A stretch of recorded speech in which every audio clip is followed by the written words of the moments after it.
Bismillahirrahmanirrahim.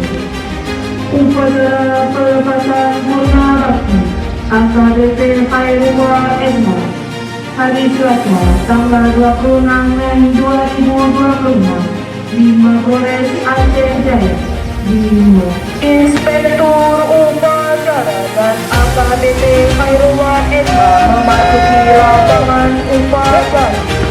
Penghormatan pasukan kepada Inspektur Upacara.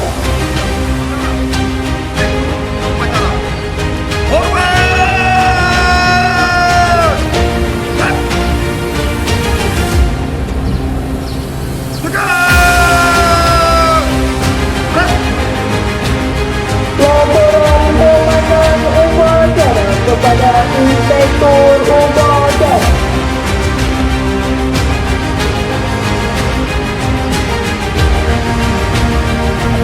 Upacara pelepasan AKBP Khairullah Polres Aceh Jaya. Siap, mulai. Laksanakan. Arahan Kapolres Aceh Jaya. Merupakan momentum yang penuh makna bagi keluarga besar Polda Jaya. Kita melepas salah satu personel terbaik Polri yang telah menyelesaikan masa pengabdiannya dengan penuh dedikasi, loyalitas dan tanggung jawab kepada institusi, bangsa dan negara.